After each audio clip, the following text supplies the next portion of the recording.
जीत का पूर्वानुमान लगाना कहीं ना कहीं मतदाताओं के बुद्धि विवेक को चुनौती देना होता है। आज की तारीख में मुझे इतना पता है कि बिहार की जनता इतनी जागरूक है, समझदार है कि अपने भले बुरे की पहचान वो कर सकती है।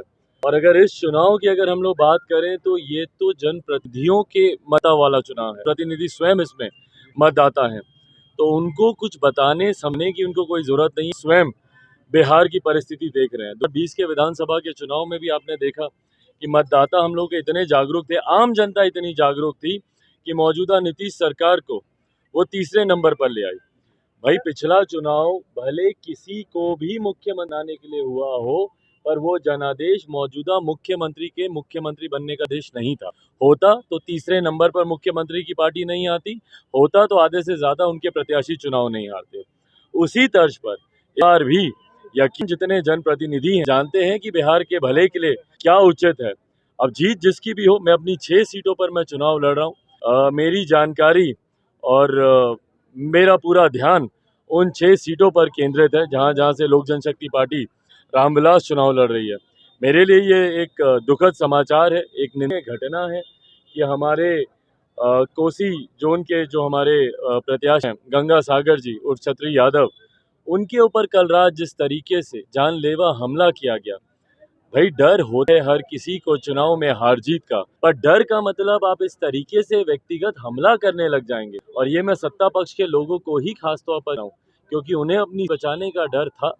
इस तरीके से आप लोगों ने हमला किया, इसको कहीं से भी जायज नहीं ठहरा सकता। बिहार की जनता और जनप्रतिनिधि मतदान से पहले भैया ये दिख रहे हैं कि कौन गई दिखा रहा है, कौन आपके प्रत्याशी पर, जो विपक्ष के प्रत्याशी हैं उनके ऊपर ज्यादा हमला तक करा रहा है। अगर चुनाव से पहले ये परिस्थिति, चुनाव के बाद तो पता नहीं क्या तांडव मचाएंगे। तो इन तमाम बातों को नजर रखते हुए मुझे लगता है बिहार के जितने मतदाता हैं, जो स्वयं प्रतिनिधि हैं, जनप्रतिनिधि हैं, इन तमाम विषयों को ध्यान में रखते हुए वो अपना मतदान का प्रयोग करेंगे। लोक जनशक्ति पार्टी रामविलास के प्रत्याशियों की जरूर होगी, इस बात का मुझे विश्वास है।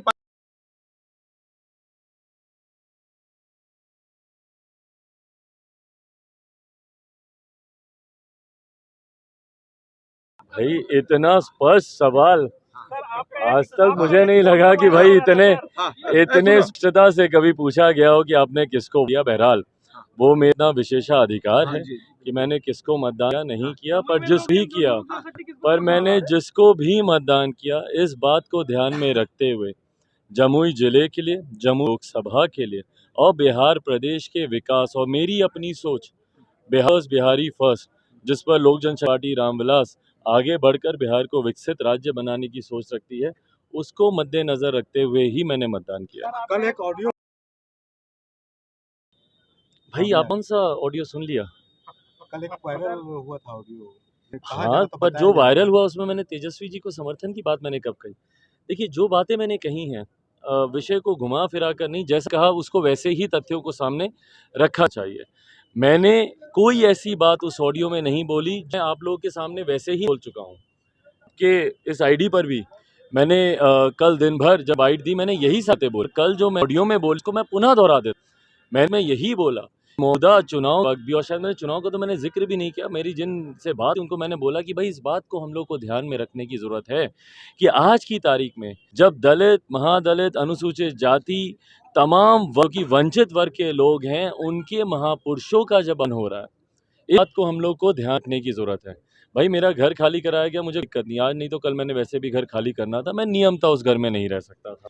पर उसके बाद जिस तरीके महापुरुषों की तस्वीरों का अपमान किया गया, मेरे खुद के पिता तस्वीर भाई, और इसकी मुझे चिंता थी। मैं फिर भी यही बात बोल रहा था कि जो मौजूदा सांसद हैं हाजीपुर के, वो केंद्र सरकार में मंत्री भी हैं। आदरणीय पशुपति कुमार पारस जी का मैं जिक्र कर रहा हूँ, जो मेरे चाचा भी हैं, वो केंद्र में भी हैं। केंद्र सरकार का ये फैसला कि ये घर को खाली कराया जाना, ये कोई दिक्कत नहीं, बट जिस तरीके से खाली कराया, जिस तरीके से मेरे पिताजी की तस्वीर को पर फेंका गया, जूते चप्पलों से रौंद कर लोग उस तस्वीर के ऊपर चल रहे थे, मेरे पिताजी के बिस्तर पर जिस तरीके से जूते चप्पल पहन के चले। बहरहाल हो सकता है रामविलास पासवान जी से सबको ऐतराज हो, सबको नाराजगी हो, कोई दिक्कत नहीं। इस तरीके से डॉक्टर बाबा साहब भीमराव अंबेडकर भैया संविधान के नेता है, रचेता है, उन्हीं पर आदेश चल रहा है, भारत की संसद चल रही है। तो मेरी जिनसे फोन हो रही थी उनको मैं यही बता रहा कि हम लोग इस बात को याद रखने है, और ये बात कोई भूलने वाला नहीं है। और ख़ास तौर पर पासवान समाज, ख़ास तौर पर दलित वर्ग से आने वाले मेरे नेता आदरणीय रामविलास पासवान जी या डॉक्टर बाबा साहेब भीमराव अम्बेडकर को मानने वाले करोड़ों लोग हैं, जो जात पात धर्म मजहब से उठकर उनमें उनकी नीतियों पे उनके विचार विश्वास रखते थे। तो ये बातें ना वो भूले हैं, और यही जिक्र कल मैं फ़ोन पर भी कर रहा था, और यही बात मैं निरंतरता में 2 दिन से 3 दिन से जो मैं बाइट दे रहा हूँ, मैं बोल रहा हूँ। भाई इतनी बड़ी घटना हुई, ये पशुपति कुमार पारस जी ने एक शब्द नहीं बोला।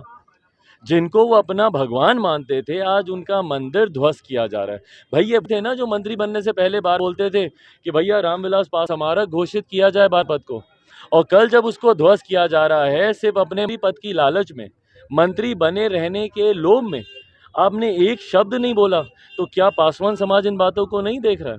क्या उनके समर्थक इन बातों को नहीं देख रहे हैं? और जिस तरीके से महापुरुषों का अपमान किया गया, मैं बाबा साहब की बात नहीं कर रहा हूँ, जितने और महापुरुषों की तस्वीर हम लोग के घर के कोने कोने में लगी हुई थी, उसका जिस तरीके से अपमान किया गया, तो यही बात मैंने ऑडियो में भी बोली है, उसी को पुनः आज आप लोग के सामने भी मैं दोहराता हूँ। इसमें मैंने जिक्र ज़रूर किया, मैंने धन्यवाद ज़रूर किया उन तमाम लोगों का जिन्होंने इस घड़ी में उन महापुरुषों के, चिराग पासवान के सहयोग की बात नहीं, उन महापुरुषों के सम्मान वो लोग आकर खड़े, जिसमें तेजस्वी यादव जी भी हैं, जिसमें राजद के तमाम वरिष्ठ नेता हैं, जिसमें कांग्रेस के तमाम वरिष्ठ नेता हैं, ये तमाम लोग, पप्पू यादव ट्वीट करके उन्होंने इस घटना के ऊपर निंदा जताई, मुकेश सहनी जी ने ट्वीट कर इस घटना के ऊपर, मांझी जी ने जो खुद जनता दल यूनाइटेड साथ भैया गठबंधन में है, और दबे शब्दों की बात यह भी है कि जनता दल यूनाइटेड के भी कई नेताओं ने व्यक्तिगत तौर पर मुझे फोन किया। भाई इस घटना को तो कोई सही नहीं आ सकता है ना, घर आप खाली कराइए, कोई दिक्कत नहीं, बट खाली कराने के बहाने महापुरुषों का अपमान किया जाए, क्या कोई इसको सही ठहराएगा? आप भाजपा के ही नेताओं से जाके पूछिए, उनको लगता है कि तरीका सही है। मैं घर खाली क्यों कराया नहीं कराया मैं उस पर जा ही नहीं रहा हूँ, वो मुझे खाली करना था, वो मैंने किया, बट उसके जिस तरीके से इनकी तस्वीरों के साथ किया गया, मेरे पिताजी की व्यक्ति वस्तुओं के साथ जिस तरीके से अपमान किया गया, ये तरीका तो गलत है ना। अब राम भक्त हनुमान क्या करेंगे? भाई इन दो परिस्थितियों को, दुख की बात यह होती है कि आप सबकी सोच इसी पर सीमित आके रह जा है कि भैया मैं गठबंधन में रहूंगा नहीं रहूंगा, मुसलमान हूँ, कोई राम है नहीं है। मैं बड़ी घटना का मैं जिक्र कर रहा हूँ भाई, एक बार आपको उसके प्रति संवेदना नहीं हुई, एक बार आपने पुनः नहीं उसके बारे में, ये गलत है। भाई हम सब ने अपने परिवार में किसी न को खोया है, आपने भी भगवान ना करे पर किसी ना किसी को खोया होगा। भाई की तस्वीरों को अगर इस तरीके सड़क पर फेंका जाए तो आपको दुख इसका होगा कि आपको घर से निकाला गया, ये अपमान किया जा रहा है, उसका आपको दुख हो। आज आपका सवाल था राम हनुमान पर, बार आपने पिताजी या उन महापुरुषों के बारे में आपने संवेदना व्यक्त करना आपने जरूरी नहीं समझा। दुख इसी बात का है मुझे, और ये जो टिप सेट आ रहा है कि भैया चिराग पासवान खाली करने से एतराज है, मुझे एतराज नहीं है। मैं 29 तारीख रात घर खाली करने वाला था, ये एक अलग राज चर्चा का विषय है जिसको मैं बार बार उठाना नहीं चाहता। क्यों मुझे केंद्र सरकार के 2 बड़े मंत्रियों का फोन आया, क्यों उन्होंने मुझे धोखे में रखा? धोखा शब्द का मैं इस्तेमाल करूंगा क्योंकि मुझे आश्वासन नहीं दिया गया था, मुझसे वादा किया गया था। 29 तारीख दोपहर 4 बजे मेरी मुलाकात हुई, मुझसे वादा किया गया था कि आप खाली नहीं करना पड़ेगा, बट बहरहाल मैं उस विषय ही नहीं रहा। मैं जिस विषय पर हूँ इस अपन को लेकर है। भैया घर तो मैंने दोपहर में ही खाली कर दिया था ना, मैं 2:30-3 बजे के आसपास अपनी माँ अपनी नानी के साथ चल गया था। उसके बाद आपने जिस तरीके से तस्वीरों को बाहर फेंका, जिस तरीके से महापुरुष का आपने अपमान किया, तो इसमें राम हनुमान भैया से आता है। कम इतनी संवेदना तो दिखाइए, हो सकता है शायद आपको उनसे मोहब्बत नहीं हो, पर मेरे तो पिता थे भैया। नहीं नहीं, आपके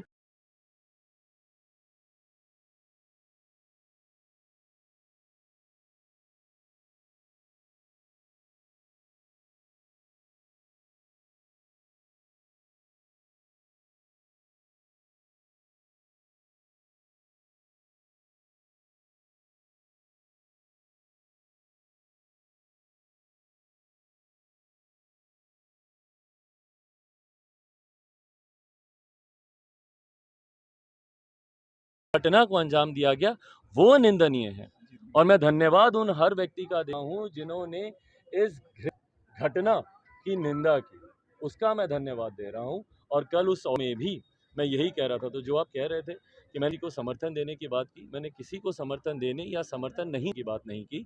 जनप्रतिनिधि खुद इतने जागरूक हैं कि उनके भविष्य के लिए, किसको लगता है कि भैया विधान परिषद में जाकर उनके अधिकारों के लिए वो आवाज़ बुलंद कर सकता है, उनके समर्थन में उन्होंने ज़रूर मन किया होगा। धन्यवाद।